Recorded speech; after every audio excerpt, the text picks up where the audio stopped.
This is the village board meeting of Monday, May 10th. Please call the roll. Trustee Guyer. Here. Trustee Spurling. Here. Trustee Bauman. Here. Trustee Youngerman. Here. Trustee Marisak. Here. And Trustee Betzinger. Here. Perfect. I went out of order, so would everybody please rise and join me in the pledge? I pledge allegiance to the flag of the United States of America and to the republic for which it stands, one nation, under God, indivisible, with liberty and justice for all. All right, there we go. Would like to thank everybody for coming this evening. As I'm sure most of you are here for it, swearing in of our new officials. With that, I would like either Jeff or the chief to introduce the chief judge. Certainly. We have Chief Pilmer here this evening for the swearing in. All right. Thank you for coming, sir. Appreciate it. My pleasure. And who goes first? Would you like me to do the trustees first? Sure. Yeah. Or the clerk. The clerk? You want to go first? Sure. Somebody's got to be first. It's true. And make sure, if you're sitting here, that you make a nice face, because I got a framed picture at home of, I think, Denny not paying attention. Everybody should have a framed picture of Denny. Yeah, exactly. They have one over at the post office.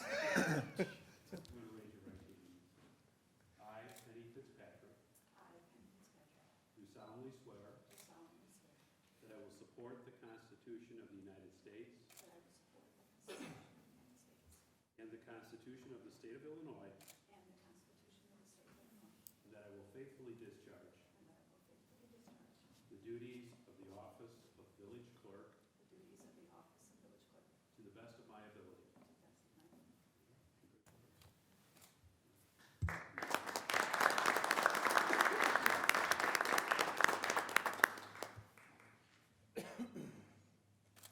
Thank you. And then, introduce alphabetically, Mr. Hoffman. I forgot to mention, if you have family or friends or anybody that wants to be up there with you, please, it's your swearing in, so. Here's your please. No. Can I just swear it, Steve? You can raise your right hand and repeat after me. I, Matt Bauman. I, Matt Bowman, Do solemnly swear do solemnly swear that I will support the Constitution of the United States that I will support the Constitution of the United States and the Constitution of the State of Illinois, and the Constitution of the State of Illinois, and that I will faithfully discharge and that I will faithfully discharge the duties of the office of trustee the duties of the office of trustee to the best of my ability. to the best of my ability. All right, congratulations. Thank you. Congratulations.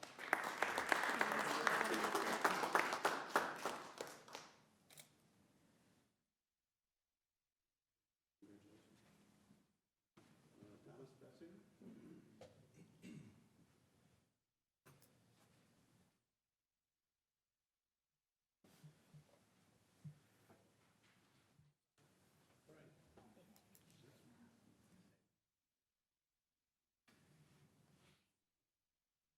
Raise your right hands.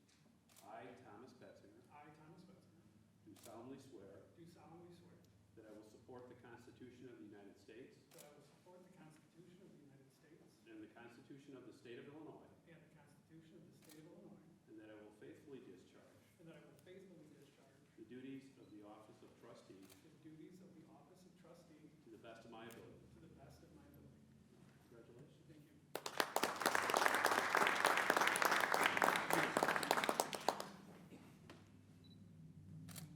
Thank you.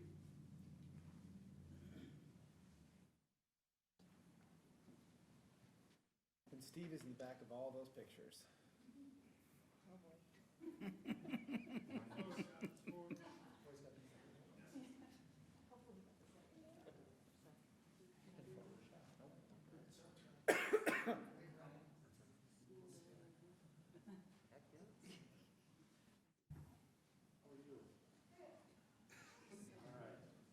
If you would raise your right hand and repeat after me. I, Steve Youngerman, I, Steve Youngerman, do solemnly swear do solemnly swear that I will support the Constitution of the United States that I will support the Constitution of the United States Constitution of the State of Illinois, and the Constitution of the State of Illinois, and that I will faithfully discharge and that I will faithfully discharge the duties of the office of trustee the duties of the office of trustee to the best of my ability. to the best of my ability. Congratulations. Thank you.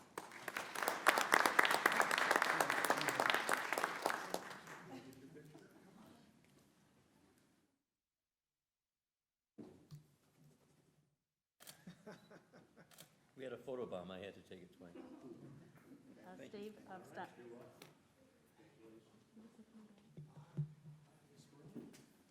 your right hand.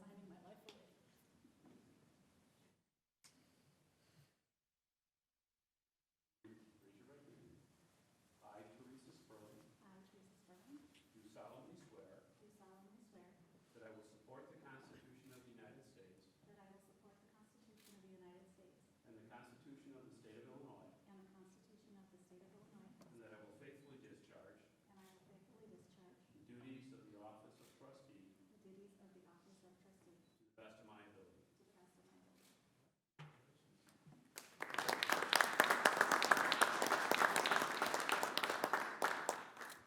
Thank you.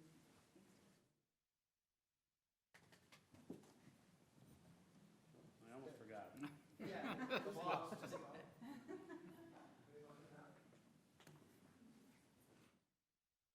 So I have a picture 8 years ago of me, I think, holding one kid or two. And now I guess I do it myself. Well, if you want to reenact that, that's fine. I'm just going to tell you, I'm going to say it really slow. Why don't you guys, somebody go on this side too? All right. There, you wanna hold my hand? All right. All right. If you repeat after me, I, Matthew T. Brawley, I, Matthew T. Brawley, do solemnly swear do solemnly swear that I will support the Constitution of the United States that I will support the Constitution of the United States and the Constitution of the State of Illinois, and the Constitution of the State of Illinois, and that I will faithfully discharge and that I will faithfully discharge the duties of the office of village president the duties of the office of village president to the best of my ability. to the best of my ability.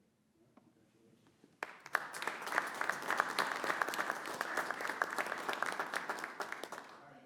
Let's get a picture. Yeah. One more time. Lovely, thank you. Can we do just a second one? No offense. No, no, no.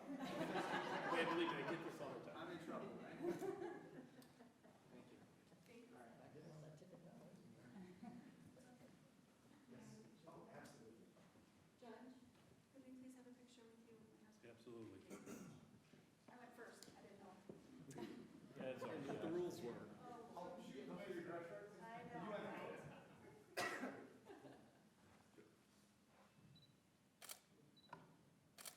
Thank you. Hey, and I really appreciate, I'm holding on to these because I like how this is worded in space. and perfect. Thank you. We can't go on without him? Yeah, sure.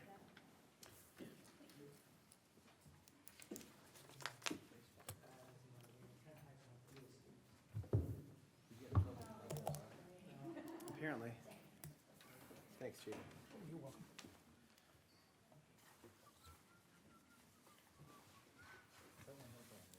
Yeah, go ahead. Just whack him in the head.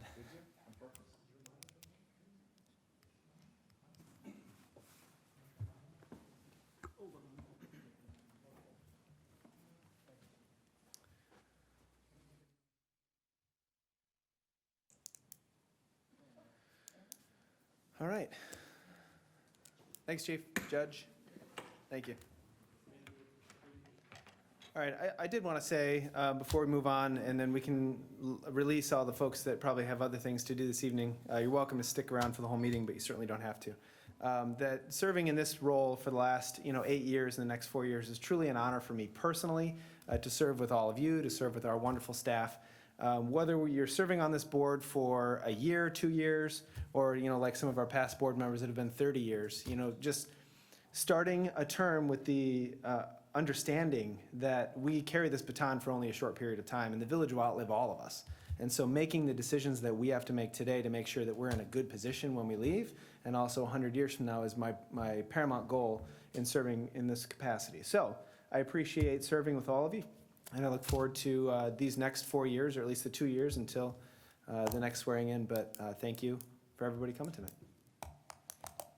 Any questions? All right.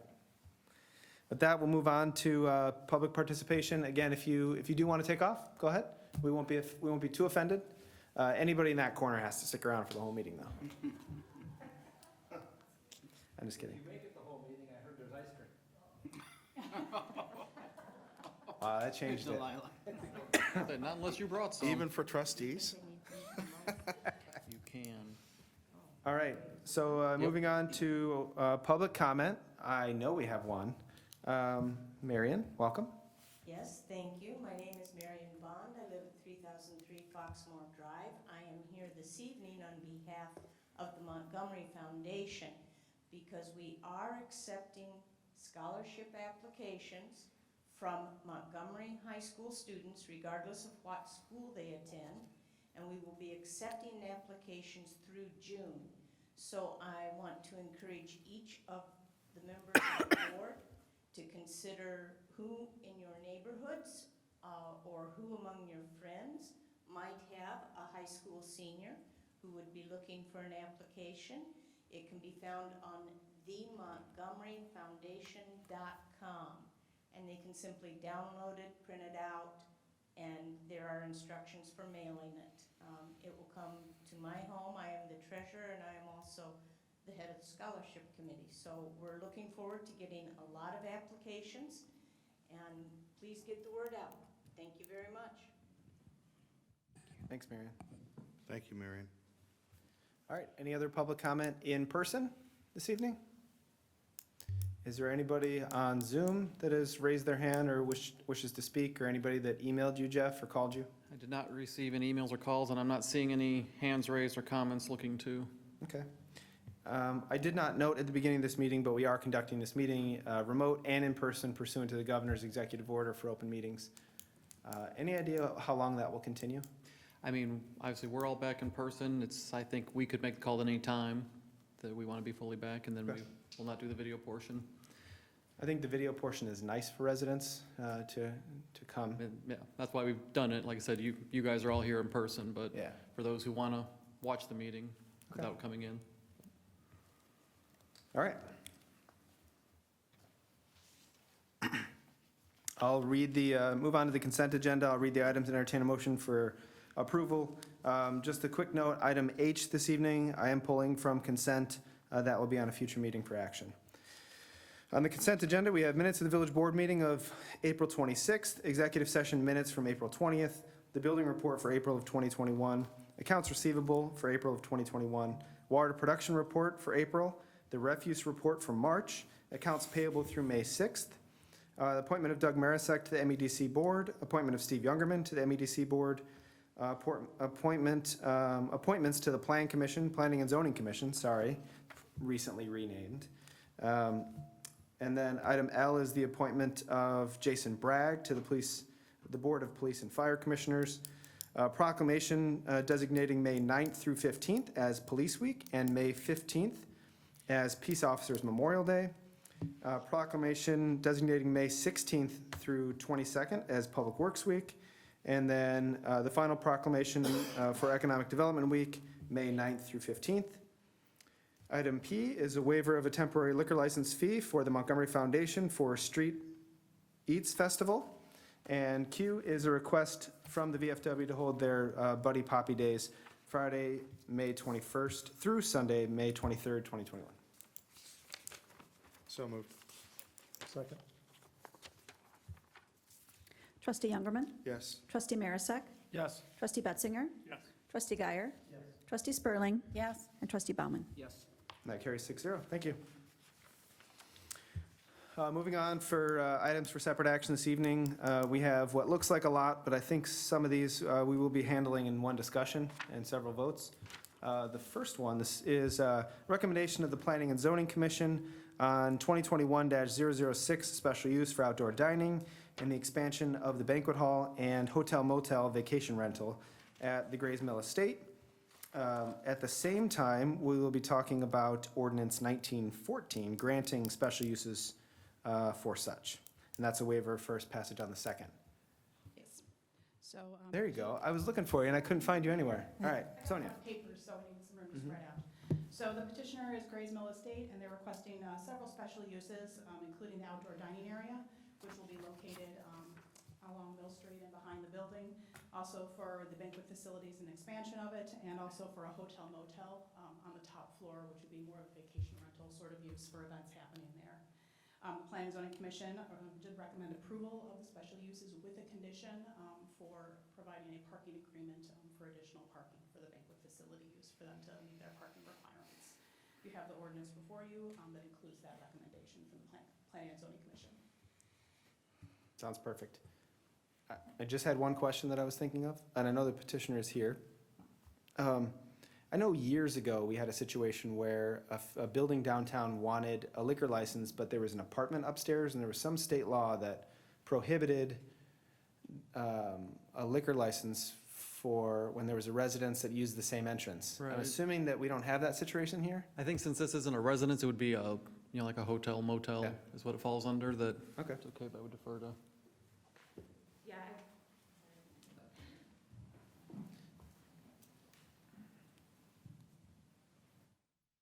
Yes, I believe that that is correct. The distinguishing factor was that it was a residence and not the rental facility that's being proposed here. This would be more akin to like a hotel that would have a bar in the lower level.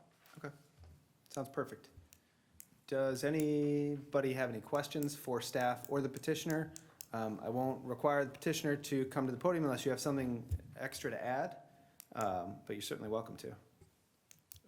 How deficient is the parking at the moment? We're looking at about 20 spaces, but that's including the additional space for the addition on the rear.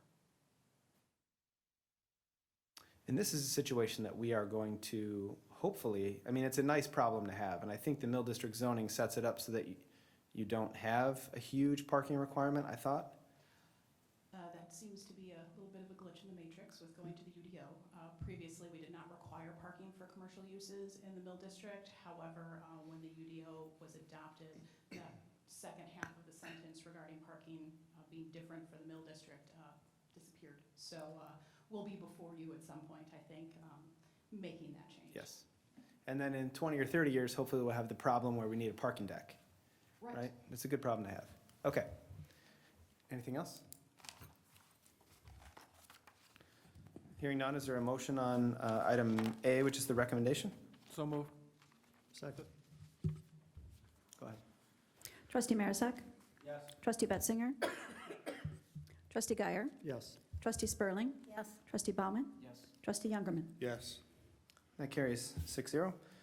Rolling into ordinance 1914, that's item B. This is a waiver of first passage on the second. So moved. Second. Go ahead. Trustee Marisak? Yes. Trustee Betzinger? Yes. Trustee Guyer? Yes. Trustee Spurling? Yes. Trustee Bauman, Yes. Trustee Youngerman? Yes. Carries 6-0. Thank you. All right, the next items. We have recommendation of Planning and Zoning Commission on 2021-006B. This is a variance to the UDO for outdoor dining adjacent to a residentially zoned property. This is Gray's Mill Estates. And then we have another recommendation of Planning Commission of, actually, is that the same? No, they're different items, but they'll be handled by the same ordinance there under E. Look at that. That's fun. All right, so that's Planning Commission from the same docket number there, and that's for accessory structures located in a corner side yard for Gray's Mill Estate. And then we have the enacting ordinance 1915, waiver of first, passage on the second of that. Any staff report or board questions? I can give a brief Sure. explanation. We've got the two variances that are required for the uses that they are proposing, specifically related to the outdoor dining. So you have Montgomery Park located across the street, and that is residentially zoned. So for them to have the outdoor dining in that area along Mill Street in that corner side yard, they do require the variance for that. The Planning and Zoning Commission did recommend approval of that. Also, you have covered structures to kind of provide for that covered outdoor dining area. Again, what they're proposing doesn't quite meet the definitions of different things that we have in our ordinance. It's kind of a unique situation, but kind of having that roofed structure in the corner side yard doesn't meet our zoning regulations since it is located in a corner side yard, which is typically treated like a front yard. So again, a variance is needed to provide that covered dining space in the corner side yard. Again, recommendation approval from the Planning and Zoning Commission. Any questions? So moved. Second. And that's, just to clarify, item C, the recommendation. Correct. Any discussion on item C? Go ahead. Trustee Youngerman. Yes. Trustee Marisak. Yes. Trustee Betzinger. Yes. Trustee Guyer. Yes. Trustee Spurling. Yes. Trustee Bauman. Item D, is there a motion? So moved. Second. Any discussion? Go ahead. Trustee Marisak. Yes. Trustee Betzinger. Yes. Trustee Guyer. Yes. Trustee Spurling. Yes. Trustee Bauman. Yes. Trustee Youngerman. Yes. And that carries. And the last item, E, ordinance 1915, waiver first, passage on second reading. So moved. Second. Go ahead. Trustee Marisak. Yes. Trustee Betzinger. Trustee Guyer. Yes. Trustee Spurling. Yes. Trustee Bauman. Yes. Trustee Youngerman. Yes. That carries 6-0. If you're keeping track at home, that's like 60-0, all of those. All right. Item F this evening is ordinance 1916, amending the village code to increase the number of Class M2 liquor licenses for primetime fuels on Montgomery Road. This is a waiver, first passage on the second. Go ahead. This is an item we've discussed before. We brought the text amendment to you last time. I did send out to you today the final version of the text amendment that clarifies the language regarding no sales of single-use cans or small bottles of wine. We're asking for the waiver since it has been to you guys before so that they can move forward with the process. Any questions, discussion? I think this is a good compromise. The business owner came in and wanted a certain thing, and we were able to do a few changes and make it happen for him. So I'm happy that we were able to compromise with him.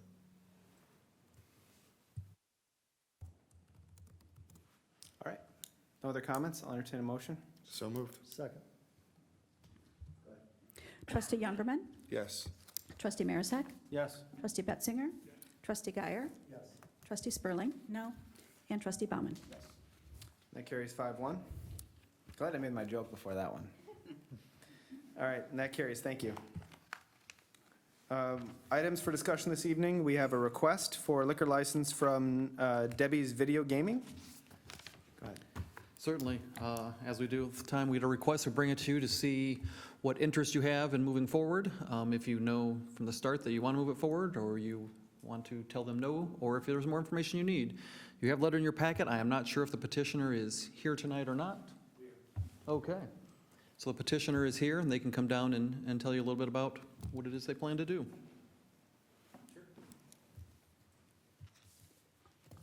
And Phil, thank you.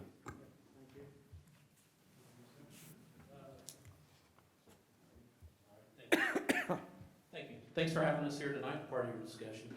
I contacted the city a couple weeks ago, or it's been about a month ago, and we put the packet together. I represent Cardinal Restaurant Group. We are one of the larger gaming bar type facilities in the state of Illinois. We currently have 17 locations and 5 others under build out now. One of our locations, newest locations, is under construction is Oswego in the neighboring town here. What we really like to say is we are a clean, quiet, lounge, sports bar, gaming facility, very similar to what a Starbucks fill would be. We bring a lot of capital to town with our build-outs. We build a very high-end with stone bars. I provided in the packet, I believe that you guys have, photos of a lot of our locations and whatnot. We don't allow anybody under the age of 21 in our locations. And we do a hybrid model. We are not just a gaming parlor. We do allow food in our locations from local restaurants. We support the local restaurants. We are lucky enough to survive COVID ourselves with being closed 5 months of last year. And we found that allowing the local community restaurants to prepare items and bring them into our locations has worked very well. People on date nights, things of that nature, enjoy coming to our establishments in that capacity. We anticipate at the location here in Montgomery of bringing about $40,000 annually to your portion of revenue for the city, which is a pretty good for small vacant retail location. And that's what we look for, is retail areas next to shopping centers of that nature where you have vacant spot there, and we bring and really dress the location up. We aren't really a bar that provides where, I think our average is about $100 in liquor sales a day, which is very small. We don't try to sell a lot and get a crowd in there that's drinking or whatnot. Our demographics is typically 40 to 70-year-old females. That's about 70% of our business model. So we are really not in competition with gaming that would be in any of your local restaurants or even in your gas stations. You currently have 8 locations here in town now and 3 gas stations, which is not a lot for the size of community you are. You have 45, I think there's 48 locations within 15 miles of here. So what's happening with our testing is you have a lot of people here in Montgomery that are traveling into Oswego or into other communities and taking your revenue next door and spending it instead of staying here in your community. We would love to be part of Montgomery. I know this is something that you guys have looked at in the past, and it may be more favorable at this time, and I'd be happy to answer any of the questions that you would have. Did you get the presentation that I sent in? Great. No, Yeah, I don't have photos. Yeah, all they got was I'm looking through my emails and things, and I don't see anything. Put it on the screen. do you have it on? Yeah, I have it on a flash drive. I'm sorry, I was Here confused. you go. And sir, are you Yes. Greg Meisenheiter? No, my name's Drew Johnson. I'm the operations manager. Greg is one of the owners.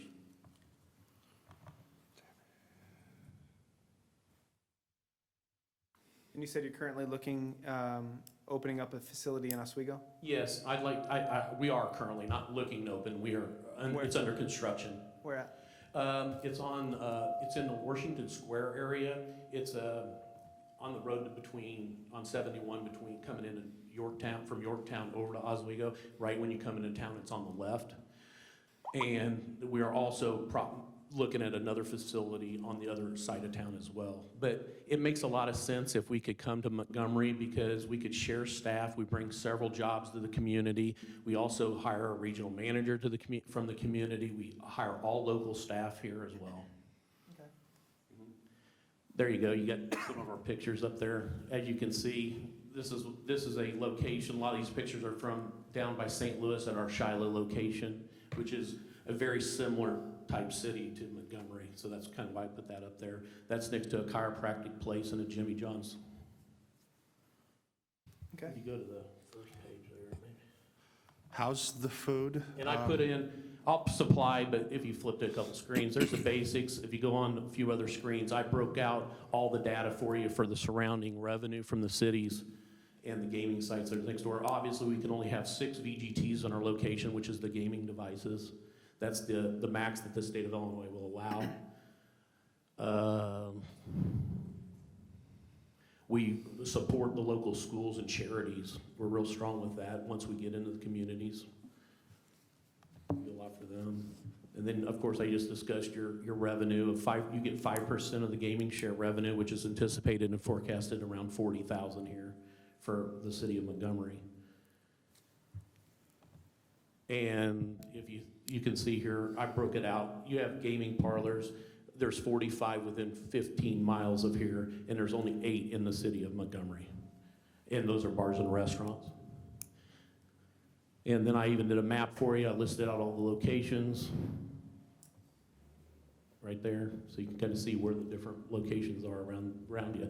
And one of the things I thought would really fit Montgomery, the village here, is I picked a location that is a bordering area to the neighboring city, so that you keep those dollars inside the town instead of losing them right across the street. And that's about it. I could pretty much answer any gaming questions, bar questions that you would have, liquor licensing. So you wouldn't be preparing food on site? We don't. We have tried that, and what happens is you go into a community and they say, hey, we want you to be a restaurant. So you've seen some of these establishments that have come in and tried those things. What happens is they come in to try it, and people that want to get some feedback there from somewhere. What we find is the people, the customers that want to come to our establishment don't feel comfortable going and sitting necessarily in a restaurant and playing video games in a restaurant where there's children and they're sitting right next to their neighbor eating. They just don't, it's not a great environment. So they'll either travel to a casino or travel to a gaming lounge because they don't want to play in a gas station. So we really fit a model that really is good to the community. We're hospitality, we're entertainment, that's what we're after, and we sell our drinks really, really cheap. We get an example of customers that would come in would be a couple, goes out to support one of your local restaurants. They say, now what do we do? Well, they come to our place, they sit and have a glass of wine, they may play a slot machine a little bit. We have all the sporting events on in our locations, and it's just a really, really nice atmosphere. And do you know what class of liquor license you're requesting? I'm not sure. I did talk to the assistant, I believe it was Debbie that I talked to originally, and she said whatever the city would need for our location. I'm not sure which class that we'd fall under. You don't have any parlors. We're typically going to fall under a parlor bar license or a tavern license. Right. So we would probably be licensed in one of those categories. Yeah, we currently don't have any of those, correct? That type of liquor license? I believe you might have just had somebody Yes. just lately get one because there has been one on the pending list here that I see where a restaurant, they have a separate business that is solely a gaming lounge. Yeah, and I think, and I appreciate it, and thank you for coming this evening. We've been sort of a mixed bag on this over the last several years since this was approved. We tiptoed into it, we allowed the VFW to do it, and then kind of went on from there. We have several gas stations, like you mentioned. You know, I guess I'm not terribly conflicted on the issue. I don't think that it adds value to the community outside of the $40,000 that we would get, and really don't feel like it's, you know, all along, at least my vision was in this community is to have restaurants that also have gaming, right? That it was an ancillary business, it would add on, it helped our businesses that were here in town, the ones that, you know, come to mind, the ones that we've approved recently, to supplement their income, especially, you know, recently. That was the main reason why we allowed the VFW to open up these floodgates. So I don't think it's a good idea. I try not to pick winners and losers when it comes to the market, but I just don't see how filling that spot and selling us that we're gonna get $40,000 somehow makes up for the fact that it just doesn't add anything to the community. It doesn't, in my personal opinion. But again, it's up for the board's thoughts. I'm going to vote the same way that I voted on Mays. I voted to approve Mays. And there's no, Mays is a direct competitor of yours. I see no difference in the use. I would ask staff, I'm assuming they want the same sort of liquor license that Mays was going for. And like I said, we approved Mays. And Mays was the one a couple Right. blocks north. 34. So now we end up with, 34. Teresa, how many in that corridor? Well, Mays was up on 34. Oh, yeah, Mays. The that one didn't that was actually just go in. approved, we would have two right on Douglas Road. And I commend you, but you have done your research, and hopefully you have watched previous meetings, and this should be no surprise to you. I'm not going to be able to support your proposal. It's not something that, again, I see as a value to the community, and particularly on Douglas Road. I have been pretty adamant about keeping the liquor licenses to a minimal as much as possible on Douglas Road. We get a lot of foot traffic, more foot traffic than really anywhere else in the village. And I don't want to see another liquor license going in over there. And I voted no right along. I was a no on the one on 34, and the one that came before us, was that at the last meeting? I voted no to those folks as well, and they have been longtime business owners here. Again, I appreciate what you're saying you can offer to the village, but I just don't feel it's a good fit, and I don't think it's a good location to bring in another gaming facility. So would you be open to a different location? No. This is by the Advanced Auto. Yeah, there's a space there. You've also, across the street there is a strip mall next to the U-Haul place that has a lot of vacancy in it. It's got a lot of dead space in it. You've got a brand-new facility going up down by the food market. It's a beautiful building. We'd love to be in that. We've contacted them too. That's all in the same area. And that's really what we go after, is the higher-end customer. We're not looking for a lower-end customer. It's just a great hospitality.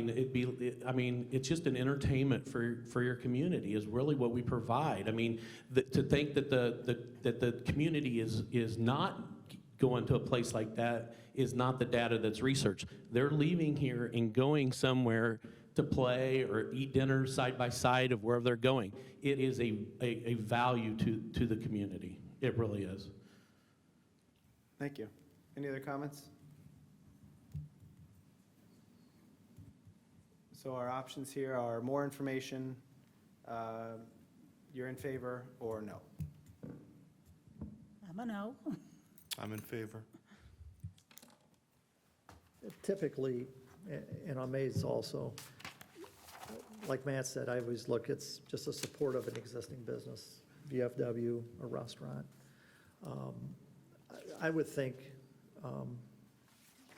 that you have a good point. This would probably do better there at the new building, because that's going to have restaurants in it where somebody could eat at the restaurant and then go next door. It looks pretty upscale. I've seen some that I wouldn't go in them. So I'm intrigued. I'm kind of, in the past, I've always said no. But as we move forward on this, I would feel more comfortable if you were like serving food in there. It's kind of unique that you're allowing people to bring their own food or having food delivered from another establishment. So that intrigues me, that. The one comment with that is, you're right, to support the local restaurants and allow their, I mean, we don't want to hurt them at all, and we don't, because it's a different clientele. We want to serve their food if they want food. We typically don't, there's not a lot of people that come there to eat. I mean, and if you have fryers, and I've been down that road, and they changed the whole health department aspect, and is that real? That's not really what the customers are there to do, so you end up not selling it, you have a lot of waste, all those items, and it's just not for our business model. So that's, we bring in custom popcorn, we do a lot of free snacks and candy, and our soft drinks are typically free, and we have, like in some communities, we have a liquor license that may only let us have beer and wine to serve, which is fine. Some of the communities have a license that includes mixed drinks as well, and even if that's the case, then we don't have a full-blown bar, because we're just not wanting that hangout drinking crowd in our businesses. That's not what we're looking for. We're looking for a date night out. And I guess I should, just to clarify, the Douglas Road corridor, in my opinion, has a lot of liquor in the, going on. We have a gaming facility there. We've talked to 5 or 6 different people who were interested in that area. I was more supportive of the maze on 34 as you head, on our extreme eastern portion. There's not as much foot traffic. There isn't currently anything over that way. So to me, it's less about the user and more about the location, which is really what we should be considering here. It's not really about, you or your facility or how nice the pictures look, because nothing would prevent you from transferring that to somebody else at some point, and we have no, jurisdiction in that. So those are my opinions, and I'm curious to hear what the rest of the board. We're not a franchise, but we're close to it. So, I mean, it's not like we bring a good package Right. to your community. I get it. I feel if you were an early entry into the village before gaming kind of picked up a little bit, I think it would be a great concept and something to really entertain. When I talk with friends and neighbors and what we would like to see and happen and the types of entities and businesses that we would want to go to, the gaming facility isn't one that comes up, whether there are soft drinks served or wine or beer or hard liquor. It's just not a request that I frequently have had or would want. So I would agree with President Brawley that corridor is not one I would want to see that additional liquor license in.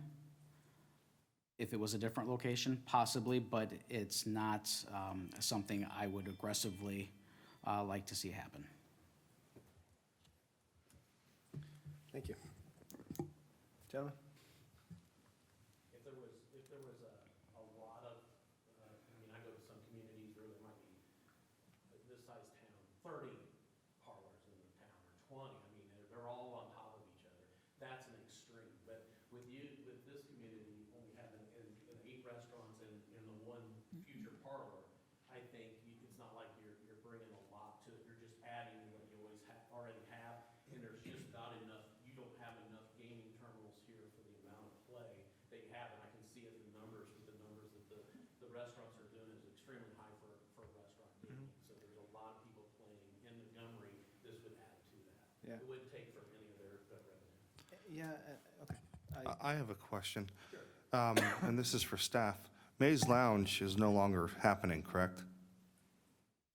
I'm not sure the status of it. I don't know if Sonia's aware. I mean, they haven't moved forward. We've not heard from them. Since that location's been Can they open. potentially go in Maze location? If, We'd have to talk to the owner of that building to see. I don't know what the status of that space is, but because you would think, I mean, McAllister's has been open for what, 8 months, 9 months, maybe? The build-out was done quite a while ago. If they were going to happen, they were going to happen. So let's, But the request for today is this location, and No, and it sounds like there's more support for other locations in town. I'm open to what the city would like. Yeah, and, I would. and again, I'm not trying to get too much into your business, but just that the ones that I have gone to, they just don't, ooze the environment that the residents in town appreciate. I don't get, like Mr. Baumann said, I don't get residents ever asking for these. And so I'm not sold on the fact that we're unsaturated in that market, because I personally would hope that we never get to a saturated area in our community. So, I've never, Tom? Look at my data, I'll make sure that Yeah. somebody gets it, but you can see how much gaming is within the circle. Right. So there's a lot of. There totally is, and we've taken a pretty active approach in being cautious on it. The one thing I'll say, I've pulled that data from the state of Illinois, and it's very interesting that something like millions upon millions have been wagered, not necessarily lost or won, in the limited facilities in our town. It's eye-opening and maybe a little sickening to think that folks are doing that much gambling. Yeah. if residents are doing that, you and I may not be doing that. It's just like a dog care facility or a dog nursery. I've never been into one in Montgomery, but I don't own a dog, right? It's a use that I don't have a use for, not because I have something against it, it's just because Yeah. I don't have a dog. I get you. You sell lottery tickets here, the chances of winning, compared to this, I mean, so there's. It's an entertainment, I get it. I'm Gentlemen? intrigued by the support for restaurants and allowing people to bring in. Unfortunately, the facility that you're looking at, there's no restaurant that you would, like, next to McAllister's would make great sense with your model, because McAllister's is right next door. You could literally walk next door and get a sandwich or a salad and bring it in. But again, that's not my business to run your business. But again, that area for me is a little saturated with liquor license. We've held pretty firm on liquor licenses along that corridor, and I don't see a huge value. I've never had a resident ask me for, could you bring me more gaming? More restaurants? Yes. More gaming? No. I've never had one ask. And I've never had anybody tell me that we don't have enough. So, I'm leaning that just that corridor, that location is not someplace that I'm in support of putting another gaming. Do look at those areas is because, like I said earlier, our demographic, the people our customer that wants to come play is the age group of 40 to 70, and 70% of those are females. And that's who's wanting to go play, and they're going and playing somewhere. And I did a survey just a few weeks ago that the average gamer will play at least 7 to 10 locations in a week and travel as far as 10 to 12 miles to play. And that's almost all of them. And they love to play where they're near shopping, or they go get groceries and then say, hey, I want to go have a glass of wine, or they want to meet their friends. They want to be in areas that they feel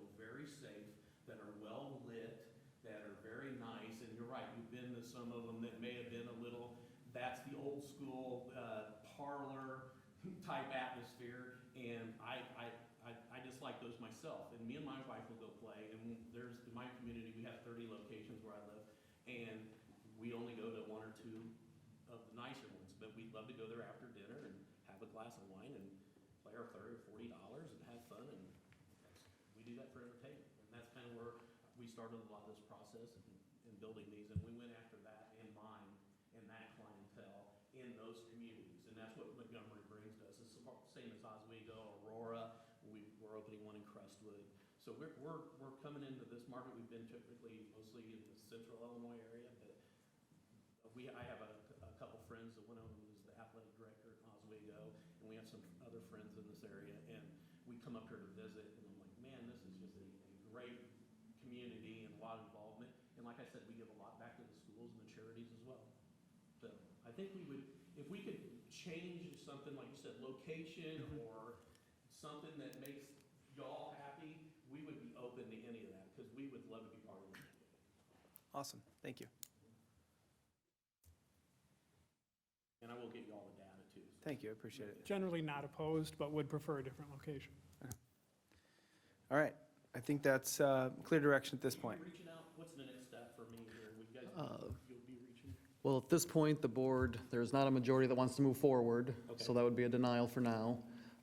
If you come to terms with a different location and want to come back, then we could bring that back. Would I just be able to bring that to the clerk's office and they would present it to the board and come to a meeting? I mean, I'm sure you don't want me to come for every address and say that, but you mentioned one that may be going out or something like that. And I like to, sometimes it helps a strip mall or something when we go in too, because now you fill the space up and it is a value to the city. So that's another option, is some of those, especially the new little strip malls. Yeah. Yeah, and if you do find a facility and you do want to come back to the board, we're more than welcome, you're more than welcome to come. As somebody who attends board meetings for a living, if you do it on Zoom, we will not be offended. So I'm assuming it's a drive for you to come here. We certainly will not be offended if you Zoom in. I understand. Thank you All right. very much. I appreciate your time. Thank you. Thank you. All right, let's go ahead and move on to item B for discussion before the ice cream totally melts, is the new Public Works facility discussion. Director Wolf, welcome. Thank you, President Brawley. So we just wanted to take an opportunity quickly tonight to update the board on a few items that have come up through the process of design of the new Public Works facility. One of the most current items and kind of roadblocks that we have hit, the existing or the current site plan that was put together for the new Public Works facility consisted of an entrance off of Ockett Road. That entrance involved the crossing of a railroad siding. Through the process of the design, the village had to submit an application to BNSF for the ability for us to access Ockett across that siding. The unfortunate part is the denial letter that we received from BNSF recently has obviously caused us to change course with our future plans for this facility. So the part that we wanted to bring forth tonight to the board is just to make you aware of this process. We have gone through a few different application methods to make sure that we covered all of those as far as any reconsideration to that denial. And unfortunately, at the end of the day, we have been told that that is not an option. So staff is currently working with our entire team, EEI, Williams, and Camozzi, to start to identify different options. There are a few different options that are being evaluated currently. And one of those options would be a separate entrance from Nell Road from the existing site potentially on the far west side of the property line that would access the new facility. And then another option would be the possibility of constructing the new Public Works facility in an alternate location, which the village owns property on the west side of the village. So currently, we are kind of taking a step back just to evaluate these different processes to make sure that we're covering all of our bases. The key factor that I want to point out to the board tonight is that the footprint and the design of the building is not changing. And so currently, we are not stepping back with any of the processes in moving forward with the design and the early bid packages for steel and precast for the building. So we haven't made any adjustments to our time schedule yet, but we are taking a step back to make sure we evaluate this correctly, as it is a huge investment in the village, and making sure that we are placing this building in the appropriate place and making sure that we're taking everything into consideration. So that's what we wanted to bring forth to the board tonight for your guys' information. And honestly, thank goodness that BNSF, denied us when they did, so we still have time to kind of adjust here. So the one question I have for you is, it sounds like you're still in your investigation phase. What's your timeline for bringing back a recommendation to this board? So our timeline for a recommendation to the board will probably be the next board meeting. Okay. Realistically, in order to hit our original targeted date for August, that's really where we need to be for a final decision. We are evaluating the process of postponing the project and pushing it. There are advantages potentially to that. Some of those could be, as everyone knows, prices are for certain products are extremely high. Steel for perfect example. There are potentially talks about those prices coming back in line with normal marketplace. So there could be potential advantages to those, but those are unknown, of course. The other advantages could potentially be that the process we could go out to bid sooner, which would give us more advantageous pricing from contractors trying to procure work in the early part of the construction season, as opposed to our time frame that we're currently working on. And the other side is starting earlier construction in the year could reduce our cost for winter conditions as well. So those are different factors, again, amongst many that we're taking into account as we evaluate the process. So does it make sense then, so inside of the next 2 weeks, for staff to fully investigate our options, recommend a solution, and put the bond issuance on the next board meeting, so that if the board is comfortable with your direction, with your recommendation, we could take action at that meeting. My goal is to not hold up the project, because I think part of the goal was to either issue the bonds, but also get out to bid so we can get to see the real prices. I bought some plywood last week, and it was very expensive, and I only needed a couple of sheets. So are we going to make a decision in 2 weeks? Is that our timeline? I think that would be the direction that we would be looking for, yes. Okay. Unless Jeff. I see our finance guys. For it to be, if it's on the agenda, that will mean we've conducted the bond sale. Got it. So let's you not would do not that. be able, if we decided to push the bidding for some reason, we would not be able to do that, so. Okay. So we probably will not bring the bonds till So do not do that. the following Yes. meeting. Perfect. Well, in 2 weeks, we'll Yes. see a solution and we'll Yeah, our approve it. plans to bring our recommendation. We'll also give you the pros and cons, what we went through, so that you can see if you agree with our recommendation or if you think a different solution would be Perfect. better. This kind of thing happens, especially when you're working with outside governmental agencies. I work with IDOT a lot. This kind of thing can happen. I appreciate you guys kind of triaging quickly, and we'll have a recommendation in 2 weeks.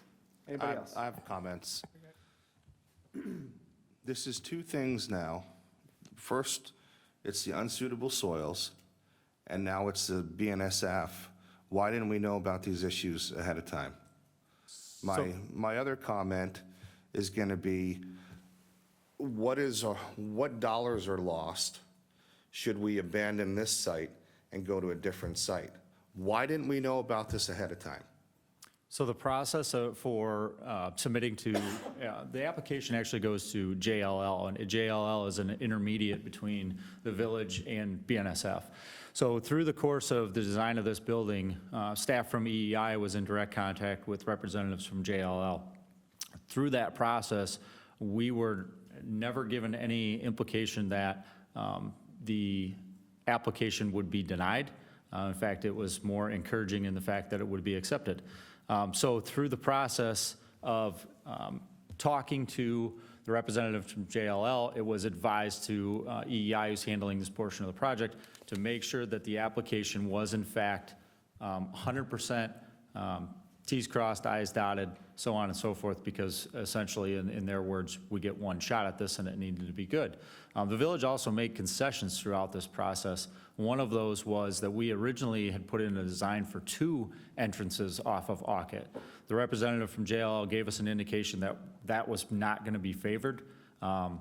and advised us to reduce down to 1. So we made that concession, made those changes. Again, no implication that it would be denied, and moved forward.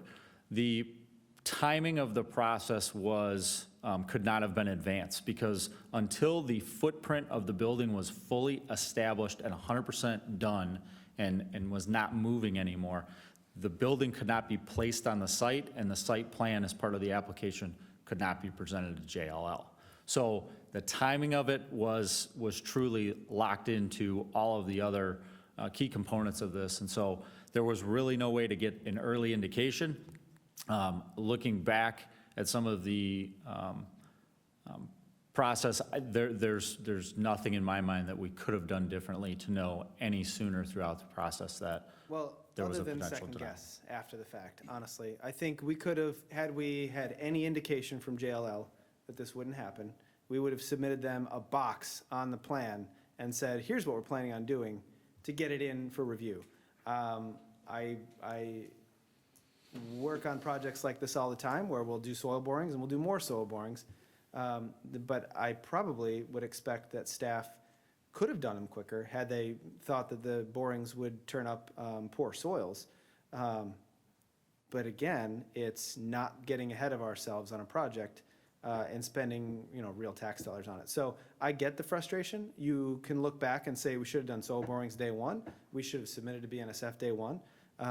Had we had any indication that there'd be problems, probably would have. But I'm thankful that we have not started construction. And so all we would be out is basically survey and topo and our site investigations. What's the abandonment cost? So that's what we're currently evaluating with Give me an the estimate. contractors. I don't have that quite yet. Jeff, give me an estimate. Justin, when we sat here a couple months ago, I looked at both of you and said that we were going to keep this thing on track and on budget. And so That's our there are intent. costs right now, which if we abandon this site, that we've lost dollars. And I'm imagining it's probably in the tens of thousands of dollars at this point. And those are real tax dollars, gone. So, That's why we're evaluating. We don't necessarily know that moving to an alternate site may have benefits that outweigh those abandonment costs, but that's what we're evaluating now. We're not saying we're moving, not saying we're staying, but that's why we say we're going to bring it back to you in 2 weeks, because we want to have that information for you. and that's why we investigate things like we're doing now. Then I would have asked, why didn't we use that original, the secondary location to start with? I'll tell you, it's not ideal for operations. And that's currently what we're going through now, is creating a weighted matrix for us to decide if the cost-saving benefit is truly outweighs the, in my opinion, the impediment that we're going to have on operations. The current site, not to get too far into the weeds, but our current location is very centralized in the village. We're very long east to west. Where we're located on Nell right now is very centrally located. It's where we currently have our salt storage building. So there are a lot of things that are going to come into play if we look to move to the western part of town. So the good thing is that we have time on our side, right? We don't need to pull the trigger this year. And frankly, I was talking 2 meetings ago about if bids come back totally out of whack, we don't have to do it this year. We don't have to do it next year. We're only going to build one public works facility in all of our time here, so let's get it right. What I'm trying to also do is make sure that we fully investigate quickly, make a decision, so we don't have the time delay that Steve's worried about, and then proceed from there. So I get the frustration. I'm not really worried about the time delay. I'm worried about the money lost. Yeah, I mean, anybody in this room have any idea that BNSF was going to, deny our application? Because if they did, they should have told us, and they didn't. What recourse do we have with BNSF as far as going to a higher power or? So, once we got the first denial, or maybe even the second, I reached out to their government affairs gentleman who I sit on the CMAP board with. He circled up with his team. Jeff and I and Pete had a Zoom with him, and he hit us with it straight. He's like, listen, we're not interested in doing this. There is nothing you can do to your application that would change that. And to be honest, not to Monday morning quarterback like you're doing, I was never super excited about crossing a rail spur to get in our only access into our public works facility. It just felt odd. If the site next to us uses it, if the site next to that were to develop and use this line, it just increases the delays that we could see on our site. Maybe not very often now, but again, over the course of the next 50 years, maybe it would. So I see both sides of it, I really do. When we do that cost analysis that trustee Youngerman's mentioned, the cost for the deforestation of the land,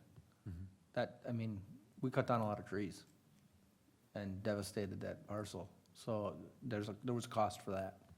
There's a long-term cost for it too. So just please make sure that that's included so that we don't. Well, so the physical cost of cutting down the trees, which I would Yeah. assume we did in-house, or no? No, that was No. contract. So we Contract. hired, that's 10 grand, probably. Well, I'm not saying explain to it's the nothing, I'm just taxpayers, we saying, just spent $10,000 on something that we may have no value for. well, we do have value for the site, that's for sure. That's why we own it.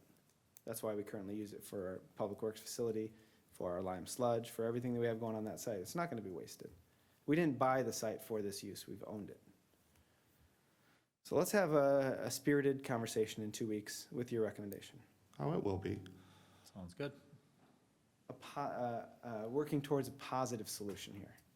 And if there's any particular feedback that the board wants, definitely feel free to reach out. We'll make sure we provide that at the next board meeting as well. Thanks, Mark. Thank you. All right, anything new or unfinished?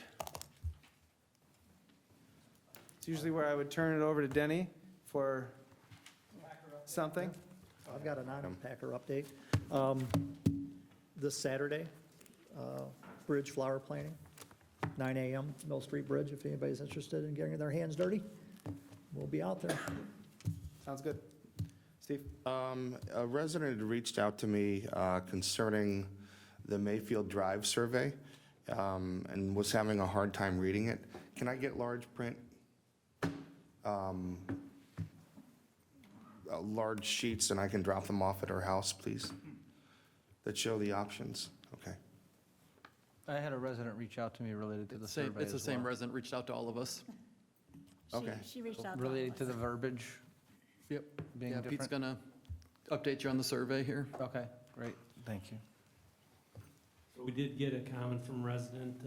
We made a few adjustments to the survey online, just cleared up the numbering and I think clarified it. So we appreciate hearing from that person. We have received 46 surveys to date. So we think that's a good start. There's 272 that were sent out. I know that you can't answer this question, but what are we targeting? What response rate will we feel is adequate? Well, that's going to be a judgment call That's a- from the board. So that's a question for you. He's pushing it right back. Uh-huh. But those are 47 unique properties. 46. 46. Yeah, people have to put a random code, or we generated random codes that they have to insert in order to be counted. And so what we will do at the next meeting is we'll have a tally of the survey for you guys to consider. And I assume we're pushing it out on our social and, you know, the board can push it out on their social medias. We're sending the one mailer, that's it. Yeah, so we sent, there's a lot of ways that this could have been done, but we tried to do it as efficiently as we could and as securely as we could. So we used first-class mail, and we tried to, in order to do that with the postage, we limited it to, I think it was 4 sheets, which is why we did, front and back, and 2 items to a page. So I can understand why it might be a little small. But we did refer people to the website, which is where the full information is.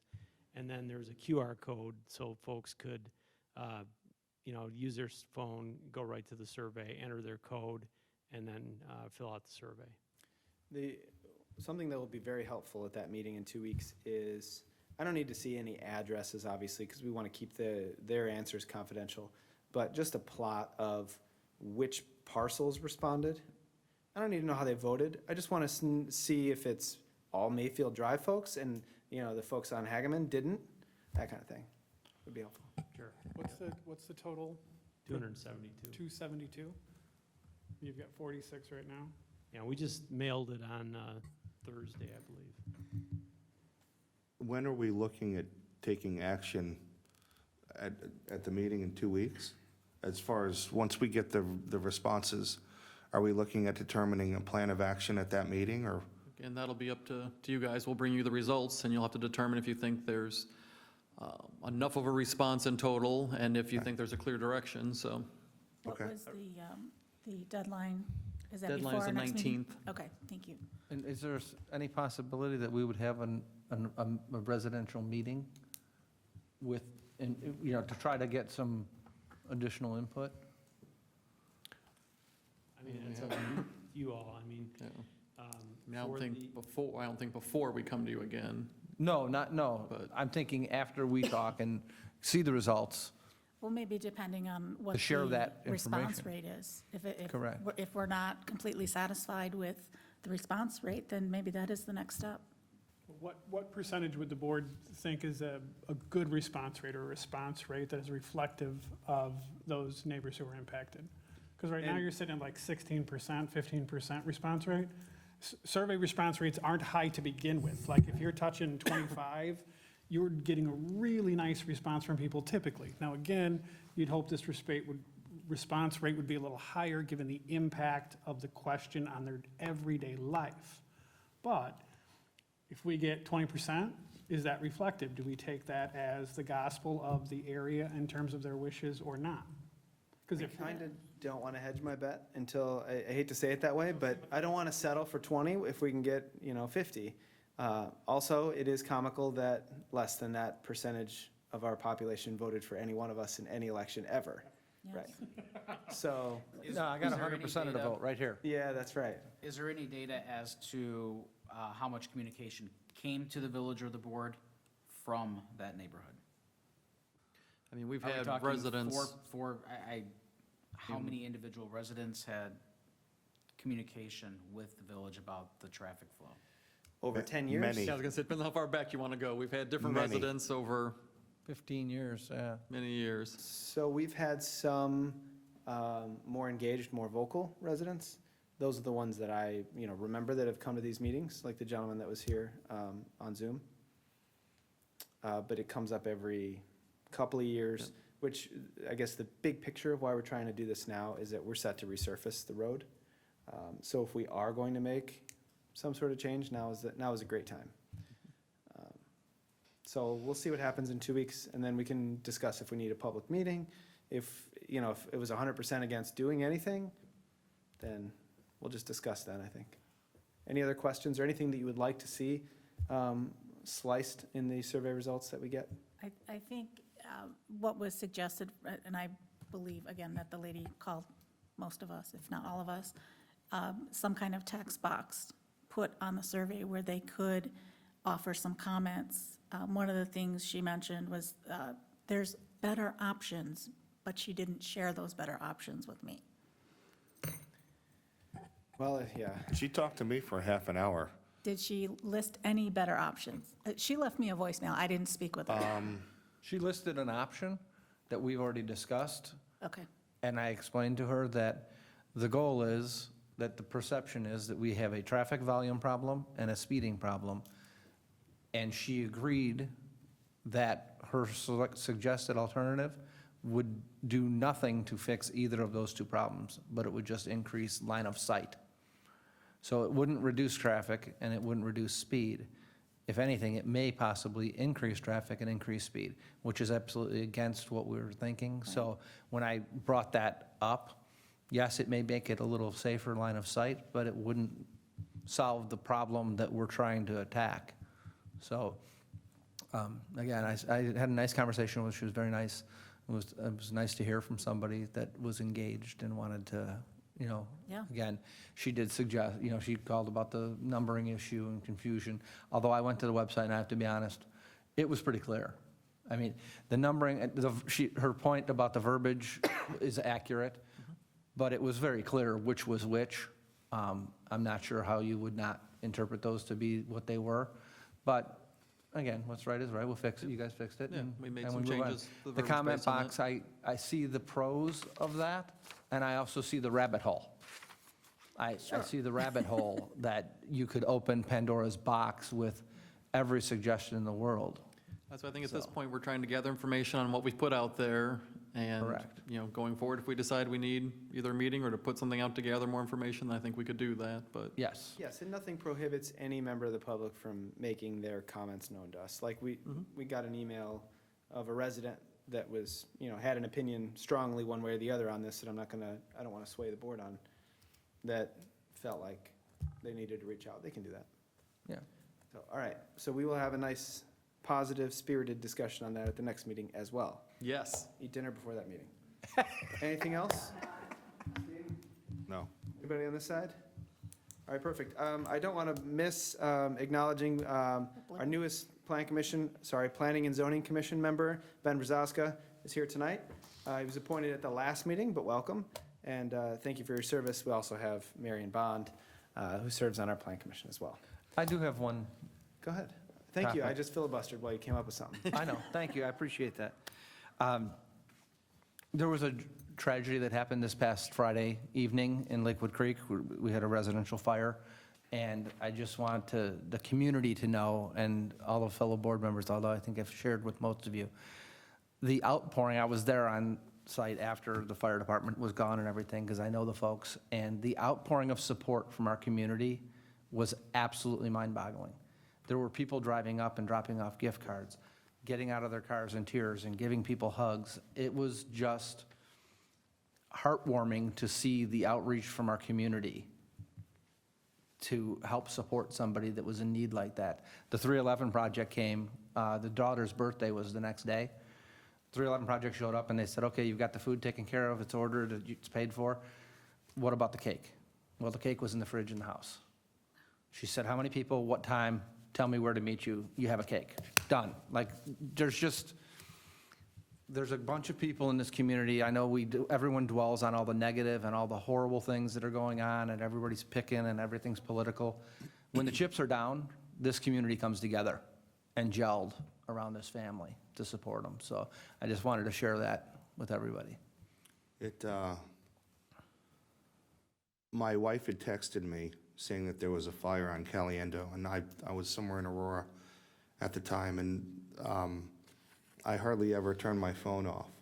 And I got home, my battery was dead, and my wife brought her phone down and said, hey, Nick is asking to speak with you. There's a fire on Caliendo. And so my phone was off for 10 minutes, and that's what happens when your phone's off for 10 minutes, right? It's some major thing. And it just so happened, Amy Lawler and 311 Project are amazing. Nick had let me know where they were, and I went over there, and I met with that family right after they literally walked out of the house with the fire department and realized that they couldn't even use their medication because of the smoke and stuff. And so, we sat down at a neighbor's table, and I got my laptop out, and we started typing out sizes and all of these things, and I got Amy on the phone, and we're coordinating things, and I got all that information to Amy, and she got it out, and I think 311 does a great job, and the community has done an amazing job, and I think one of the best ways to continue to make sure that happens in the future is because if you see something, you're like, oh, well, I don't know, a GoFundMe. Oh, is this legit or is this that? And it's like, just get the information to Amy and let her do her thing. And I mean, it's awesome. She's fantastic.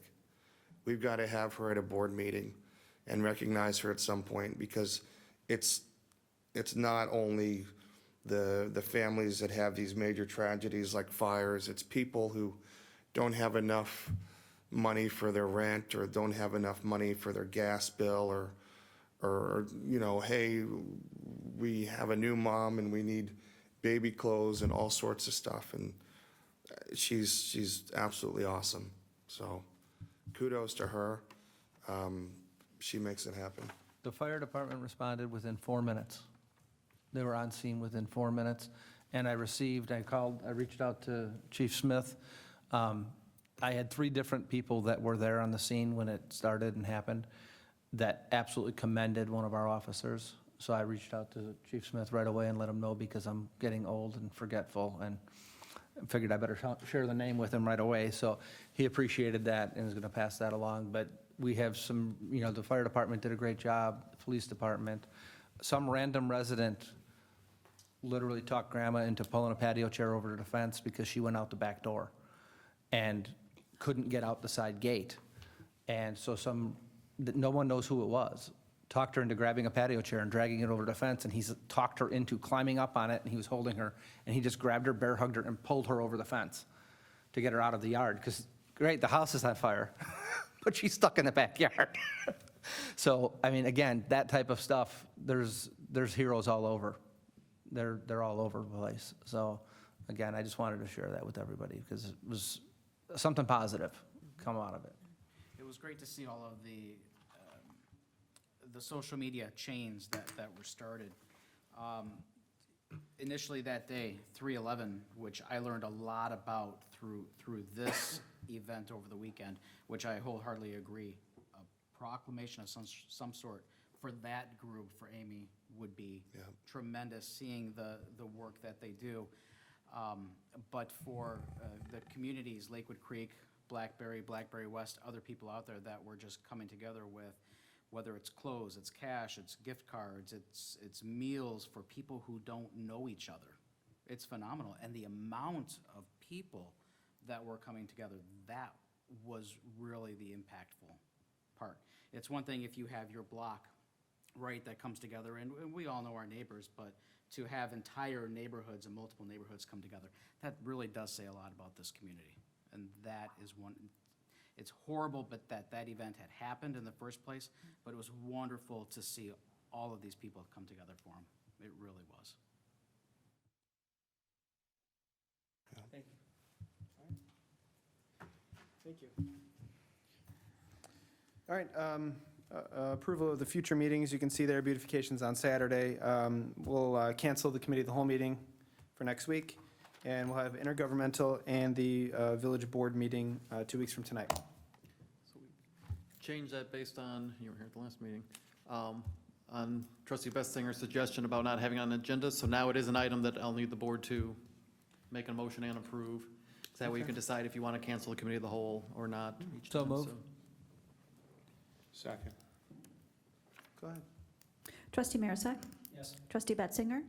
Trustee Guyer? Yes. Trustee Spurling? Yes. Trustee Bauman? Yes. And Trustee Youngerman. Yes. All right, we do not have an executive session. I'll entertain a motion to adjourn. So moved. Second. Go ahead. Trustee Youngerman? Yes. Trustee Marisak? Yes. Trustee Betzinger? Yes. Trustee Guyer? Yes. Trustee Spurling? Yes. Trustee Bauman? Yes. And we're adjourned. Thank you.